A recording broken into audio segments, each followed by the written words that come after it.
శ్రావస్తి నగరంలో జేతవన ఆరామం నందు బుద్ధుడు విహరిస్తున్నాడు. ఆ సమయం ఆ నగరంలో నివసిస్తున్న వైశ్యునకు ఒకే ఒక్క కొడుకు. వాడు తండ్రికి ప్రాణ సమానం.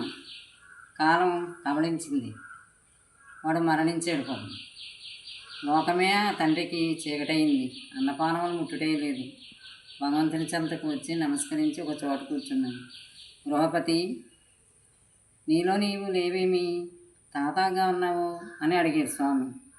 స్వామి ఏకైక పుత్రుడు మరణించాడు, ఇక ప్రశాంతత ఎక్కడది? గృహపతి, వాస్తవం అంతే కదా. మరి శోకము దుఃఖములు ప్రేమైన వస్తువుల నుండే కలుగుతుంది. మనకి ఏది ప్రేమో ఏది ఇష్టమో ఆ వస్తువుల నుంచే మనకి దుఃఖం కలుగుతుంది. ఇంతే కదా. అది ఎలా కుదురుతుంది భగవాన్? అది ఎట్లు మీరు ఎలా చెప్పగలుగుతున్నారు? నేను ఒప్పుకోను అంటూ చిటపట్లాడుతూ అక్కడి నుంచి లేచిపోయి వేరే చోటుకి వెళ్ళాను. ఒక చోట జోదరులు జోదం ఆడుకుంటూ ఉంటారు. ఏమండి చూసారా, ప్రియాతి ప్రియ వస్తువుల నుండి దుఃఖము కలుగునని శ్రమణ గౌతముడు చెప్పుచున్నాడు. అది ఎలా జరుగుతుంది? ప్రియమైన వస్తువుల నుండి కలిగేది సుఖ సౌఖ్యములే కదా. అవును గృహపతి, నీవు చెప్పినదే సరైన మాట. ఈ ప్రసంగం అటు ఇటు పాకి అంత పొలం దాకా పాకింది. రాజు ప్రసేనజిత్తుడు తన రాణి అయిన మల్లిక దగ్గరికి వెళ్ళి, ఇంటివా, శోక దుఃఖములు ప్రియజాతకములని మీ గౌతముల వారు సెలవిస్తున్నారు. మహారాజా, భగవంతుడు చెప్తే దానికి ఇంకా తిరిగే లేదు. శిష్యులు ఇలా ఉంటే గురువులు సుభాషితాలు ఇలాగే ఉంటాయి, చాటుకు పో అని కసురుకుంటాడు రాజు. మల్లిక ఏం చేసింది? బ్రాహ్మణుని పిలిచి ప్రియ వస్తువులు శోక దుఃఖములకు కారణమని చెప్పారంట, నిజమా లేదా ఏం చెప్తారో అడిగి రమ్మని తెలుసుకురమ్మని పంపుతుంది. బ్రాహ్మణుడు మల్లిక మాటలు భగవంతునికి వినిపిస్తాడు. బ్రాహ్మణుడా, నిజమంతే కదా.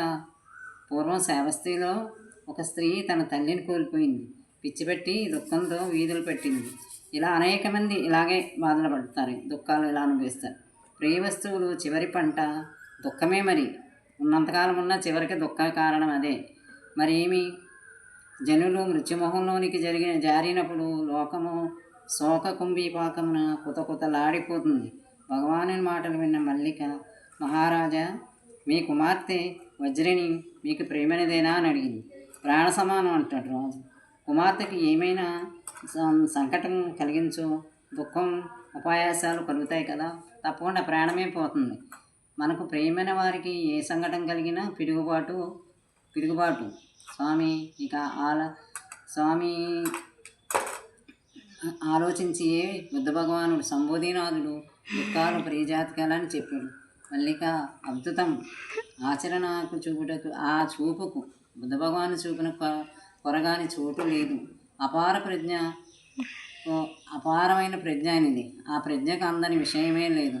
భగవంతుడున్న దిక్కునకు ఇలాగా నమస్కరించి భక్తి ప్రపత్తులు చెప్పుకున్నాడు ప్రసేనజిత్తుడు. మరి ఏదైనా ప్రియమైన వస్తువు పోగొట్టుకుంటే దుఃఖం. ఎన్ని వస్తువులు ఉంటే అంత దుఃఖం అన్నమాట. ఏదైనా పోతే వెంటనే వచ్చేస్తుంది. మనకి ఇష్టమైన వస్తువులే కోల్పోతాం, దాంతో దుఃఖం వస్తుంది. దుఃఖాలకి ఏంటి, ప్రియమైన వస్తువులే దుఃఖమని ఒక్కొక్కలాగా ఎలా ఎన్ని బోధనలో బుద్ధుడి బోధనలు వినండి, ధరించండి. బుద్ధుడి బోధనలు రోజుకోటి చెప్పుకుందాం. నాకు చాలా